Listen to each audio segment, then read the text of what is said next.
Good evening, everybody. This is the City Council meeting of December 7th, 2015, and we'll start with a roll call and determination of quorum. Lorente. Here. Wright. Here. Weifenbach. Here. Doyle. Estes. Here. Lewis. Here. Drew. Here. Roberts. Nordstrom. Here. Scott. Here. We have quorum. Okay, thank you. Now we'll go on to the invocation by Brett Woodard, followed by the Pledge of Allegiance. So, Mr. Woodard.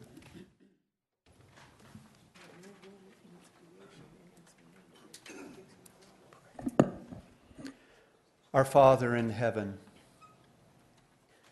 we thank you for the wonderful privilege to live in a country that is free.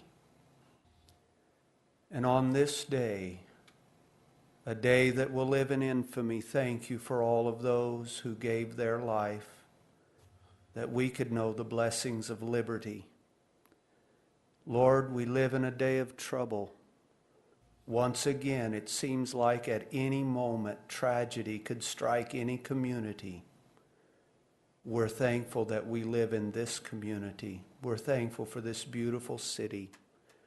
Lord, would you help us to make choices to be God-fearing men and women, that the blessing and protection of God may be upon us.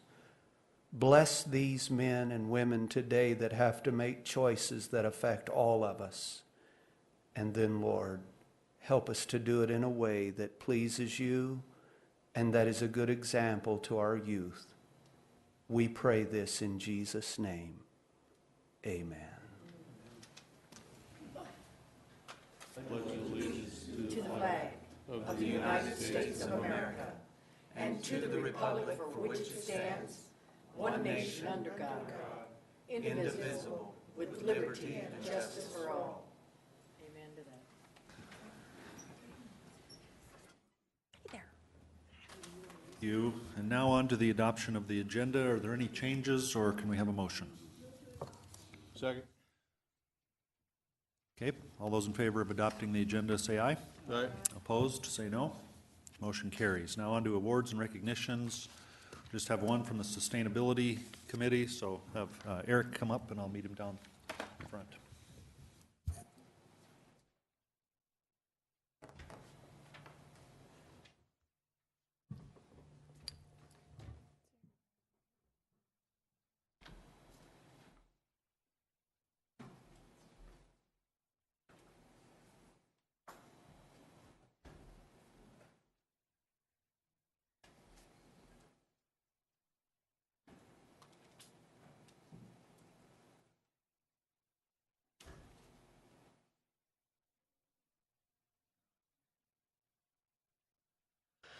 I'm Eric Hikas, the chairperson of the Rapid City Sustainability Committee, and I'm just thrilled as can be to give this award tonight.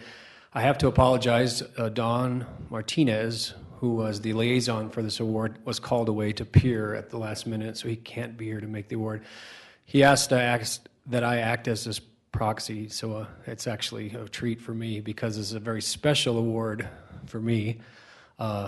This award goes back as far as the Green Cities Ad Hoc Task Force, which was kind of the parent of the Sustainability Committee. It was one of our first pilot projects. The Trinity Eco Prayer Park is the award we're giving tonight, and I have information here, so I'll read this. I have this strange aversion to microphones, though, so if my lungs start to contract, you'll have to bear with me.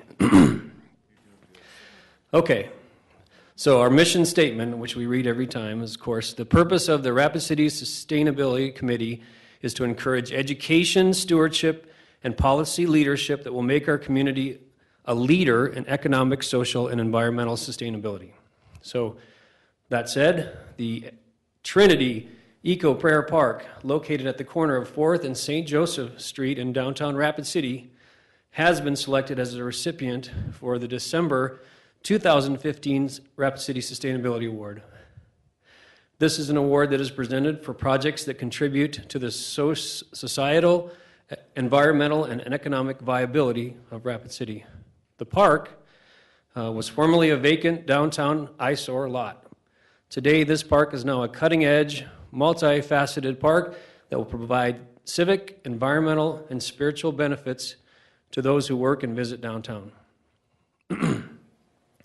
Areas have been planted with native species and that are native to the region, trees and grass lawn.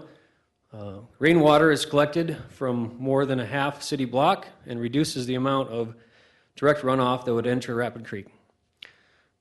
The main walkway lighting through the park consists of individual standalone LED systems powered by solar-powered collection equipment consisting of photovoltaic cells and batteries.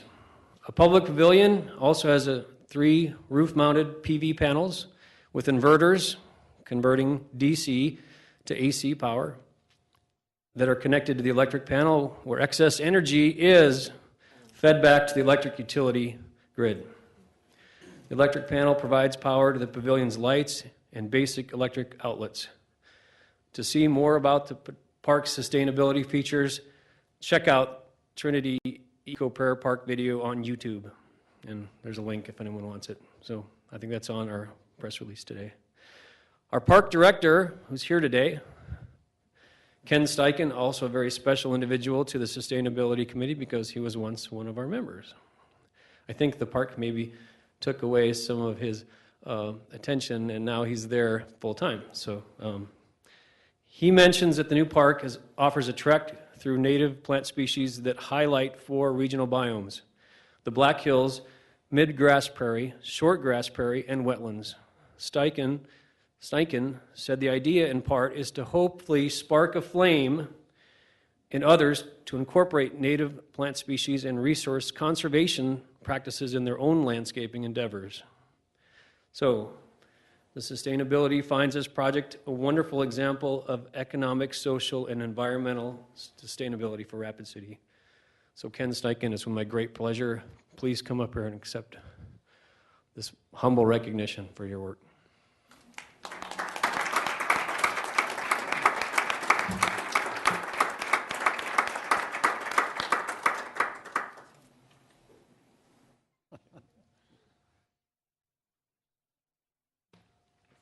Yes, please. This is Nancy Witcher, president of the Trinity Lutheran Church Endowment Foundation.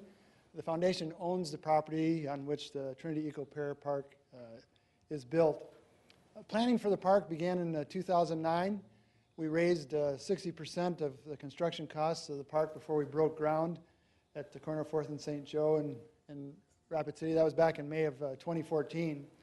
And thanks to the foresight of people who established the Trinity Lutheran Church Foundation in 1976, and the generosity of Trinity Lutheran Church members, along with individuals from the area, and the support of private and public organizations and businesses, the vision for Trinity Eco Prayer Park is now a reality. As Eric has already mentioned, there's much more to Trinity Eco Prayer Park than meets the eye. That's one thing that's really important for people to realize. It's not just a pretty place. He mentioned the native plantings, the fresh, the stormwater pollution control, the solar-powered aspects of the park. The park also serves as a natural refuge in the city's central business district, and it's a peaceful place for people of all ages to meet. In addition to private relaxation and reflection, the park can be scheduled for group events like weddings, family gatherings, or concerts. Now, I want to thank Forefront Design. Eric really didn't mention the fact that he was a significant contributor. He's the lead designer in the park project. And his involvement goes back way before that, actually, because he and I got together brainstorming before the park really was formally going to be a thing. Also want to thank the dedicated efforts of RCS Construction and Three Sons Landscaping, who helped us build a site that models sustainable landscape design and helps us strive to work with nature instead of against it. We're honored to receive this award from the Sustainability Committee, and we're grateful to the Rapid City Council for recognizing the importance of sustainability by including the award in this part of its meeting. I would be remiss if I did not mention this. We're currently involved in our Grow 2015 campaign to raise a goal of $300,000 in pledges by the year's end. 90% of that money will go to pay off Phase 1 construction costs, and the other 10% goes to Phase 2 construction costs. And then also, we see this park as a potential sustainability outreach location to be a kind of a springboard from. So on behalf of the Trinity Eco Prayer Park and the Trinity Lutheran Church Endowment Foundation, I want to thank you again, Sustainability Committee and Mayor Allender and the Rapid City Common Council for presenting us with this award. Thank you. Thank you.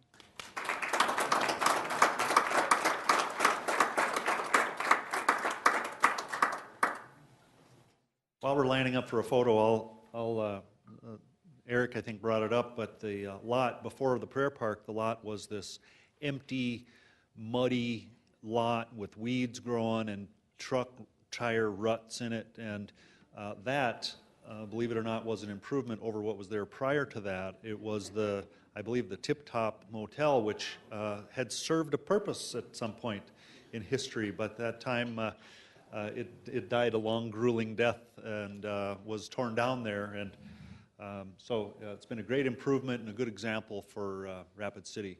So thank you guys very much.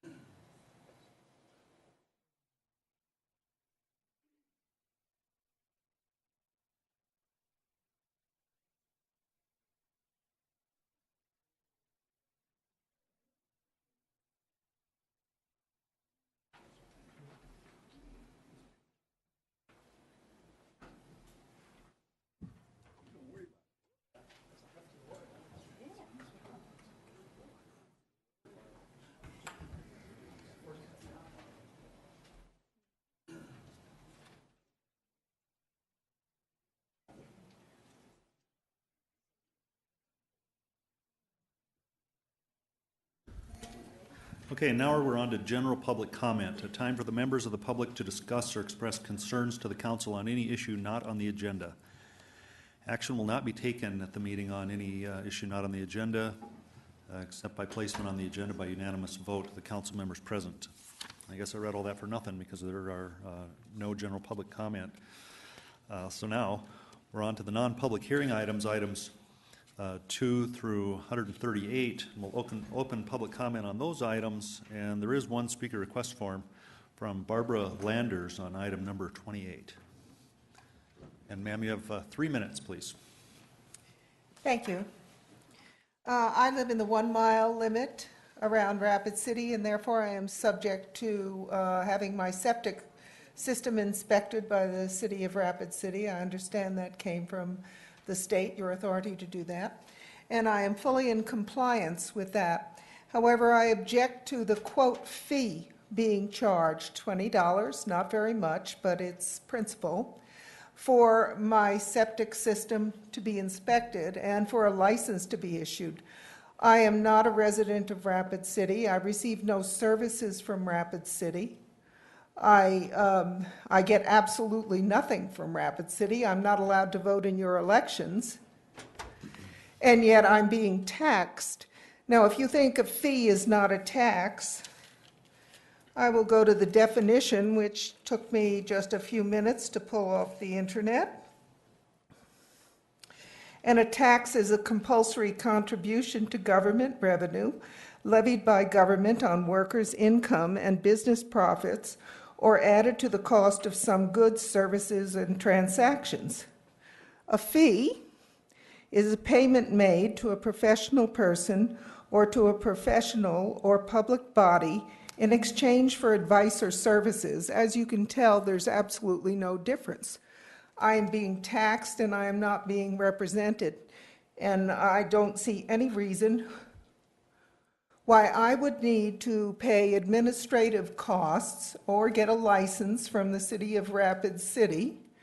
The taxpayers in Rapid City pay for the administration of Rapid City. And I would like to have that fee waived and taken out of existence. I don't need a license. The paperwork has been done. Everything is registered. They know what my septic system has passed, and there's absolutely no need for me to pay any more. I've already absorbed all the costs of the inspection, and I had no choice in that.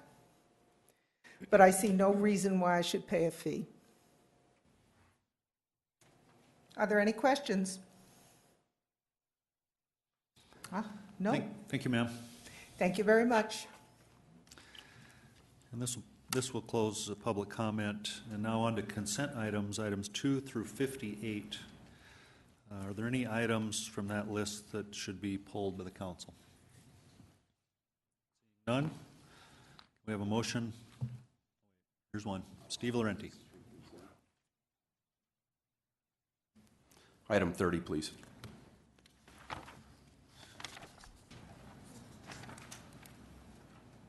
Okay, are there any other items? Make a motion to approve all items other than item 30. Okay, second by Lewis. All in favor of approving the consent items with the exception of 30, say aye. Aye. Those opposed, say no. Motion carries. We'll go on to item 30. Amanda Scott. Thank you, Mayor. Item number 30 is to authorize the mayor and finance officer to sign the second amendment to lease agreement for Main Street Square. I make a motion to approve. Second by Darla Drew. All those in favor of approval signify by saying aye. Aye. Okay. I pulled the item. So. Okay. I was just waiting for your light to come on. Steve Laurenti. Thank you, Mayor. And if I could, I'd like to have Mr. Sefner, please, at the podium, if you can, please.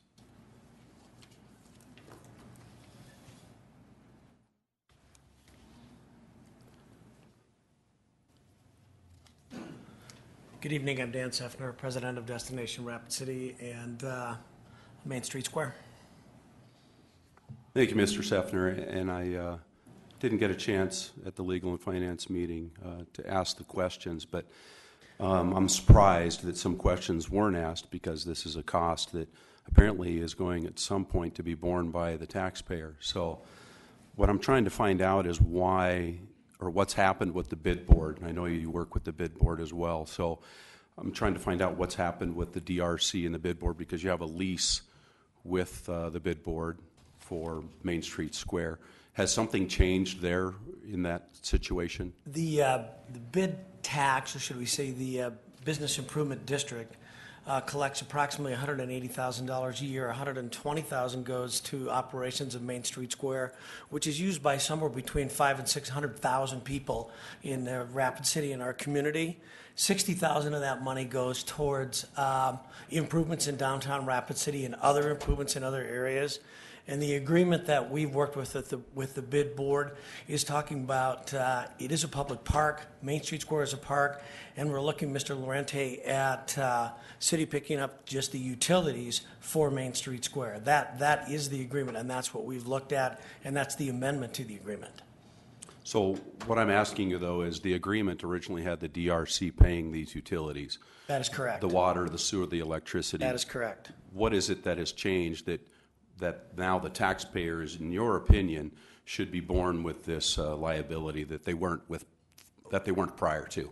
Nothing has really changed. We are just asking that that be taken care of via the taxpayers, because it is something that is used, and we're looking at long-term sustainability. We're looking at something that, with success over the next several years, 5 years, 10 years, 15 years, is taken care of by the city. So the DRC is financially stable? Yes. Okay. I'm not understanding then why we would shift this burden to the taxpayer if the DRC, I granted it's a public park, but we have parks all over the city. We don't have private companies operating out of all of our public parks for profit. So this is the difference, is what I'm saying to you, is that it is a public park, but again, we don't have any private companies operating for profit out of our city parks. Well, so this is very different. So that's why I'm trying to ask you, if the DRC is financially sound, why would the council then, well, it sounds like we're going to vote to burden the taxpayers with something after just raising property taxes. We're going to use this is about 25% of the tax raise that we just put on the taxpayers.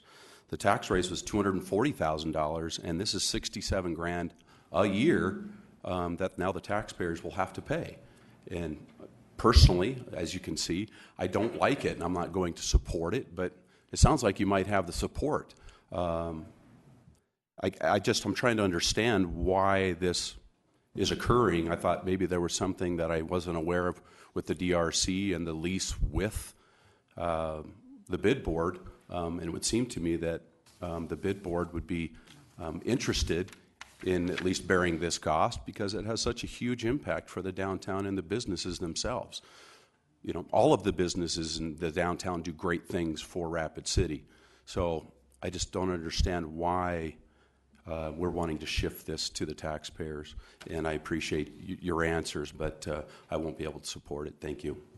Well, to clarify, if I may ask. No, I'm fine. I'm fine, Mr. Sefner. I appreciate your time. Thank you.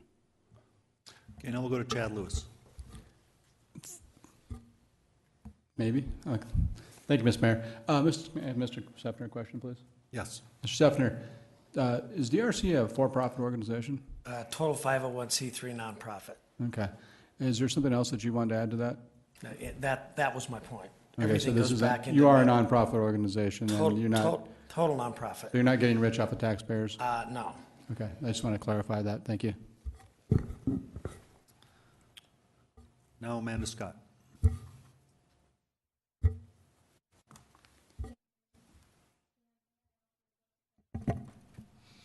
think your mic's on. Thank you, Mayor. And if I may address a question to Mr. Sefner as well? Yes, you may. Thank you. And Dan, at the Legal and Finance Committee meeting, there was a lot of discussion, and our Parks and Rec Director, Mr. Jeff Bigler, also got up and addressed this. And it is a public park. You are a nonprofit. And if we had really looked at this lease in the first place with the city, the utilities would have been picked up like a lot of our other parks do, because that is a city-owned property. Isn't that correct? That is correct. All of this is city-owned. So really what we're looking at is maintaining the services and keeping the property that the city owns in good repair. That is correct. And then also, what was also discussed, just for clarification on that as well, is, and maybe this may have to go to Tracy, but I'm not sure, but I did serve on the bid board, but it was my understanding that the bid board itself could only fund like capital improvement projects. It really couldn't set up funds to, excuse me, pay for like ongoing operating costs. Am I wrong in that? The bid board is strictly a board of collection of the bid funds in the bid district. And those bid funds are basically collected through the city, approved by the bid board, turned everything in, and then goes to operations of Main Street Square and the other improvements in the downtown area. So no, there's no capital improvements and so forth. There can be some capital improvements made out of the bid funds if authorized by the bid board, if there is money in the account. So, but then I did have a wrong, from what I'm understanding you to say, I did have a misunderstanding then. The bid board funds, if they're allocated by the downtown bid board, can be used for operating costs. They can, yes. Okay, I was mistaken, so Yes, thank you they for that can. clarification. They can. I yield the floor, Mayor. Thank you. And now to Darla Drew. Thank you, Mayor. Can I ask Dan a couple more questions, please? Yes.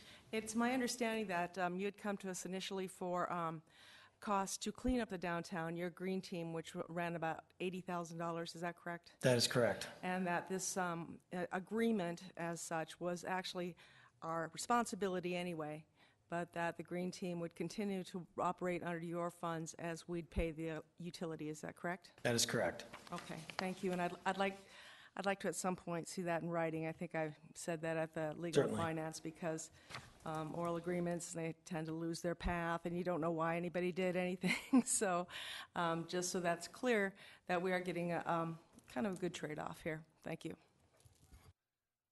Okay, seeing no further comments, the motion on the floor is for approval. All those in favor of approving item number 30, say aye. Aye. Those opposed, say no. No. Okay, item passes with one no. And now we are on to the non-consent items, and we'll open and close public comment on items number 59 through 138. No speaker request forms. And on to ordinances, number 59, Amanda Scott. Thank you, Mayor.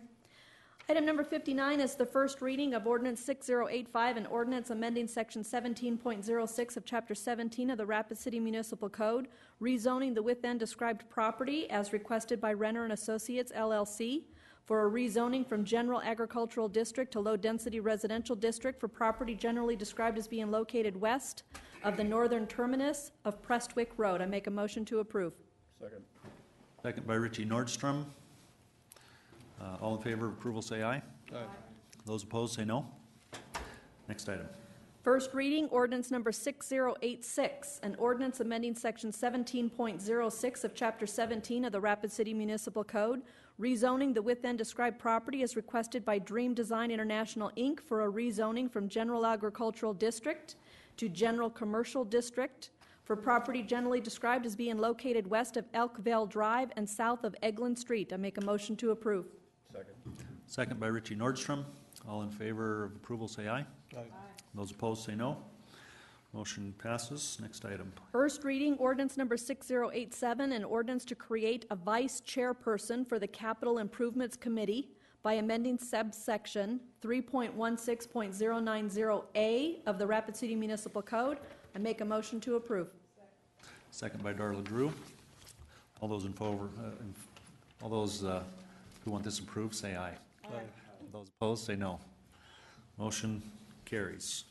Now on to Community Planning and Development Services Department items. Number 62, a request by Ron Davis for Merlin Stromer, trustee of Merlin Stromer Joint Living Trust, for a preliminary subdivision plan for proposed tracts E, F, G, H, and J of River Ranch Addition, generally described as being located south on Highway 44 and east of South Airport Road.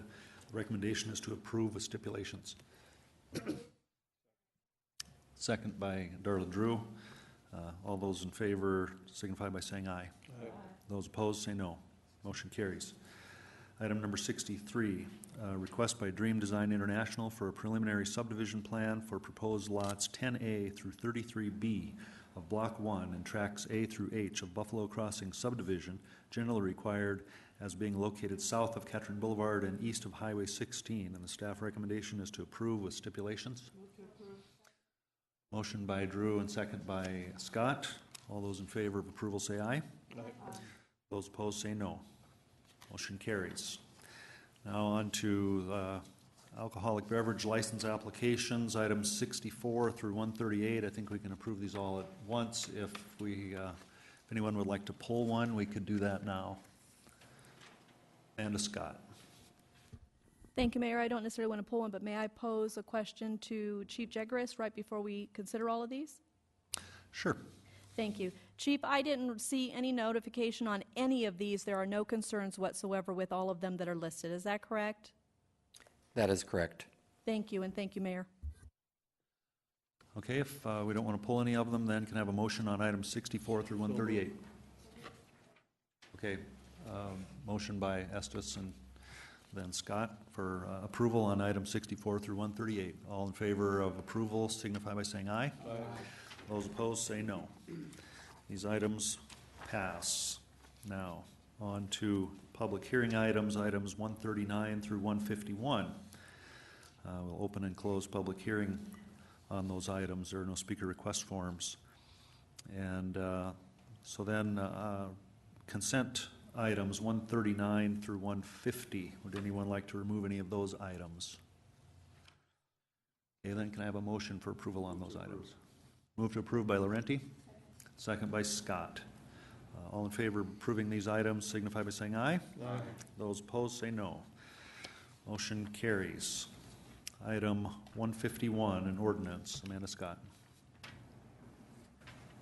Thank you, Mayor. Item number 151, second reading of ordinance 6084, an ordinance amending section 17.06 of chapter 17 of the Rapid City Municipal Code, rezoning the within described property as requested by the City of Rapid City for a rezoning from no-use district to general agricultural district for property located north of Seeger Drive between future North Maple and Freeland Avenue. I make a motion to approve.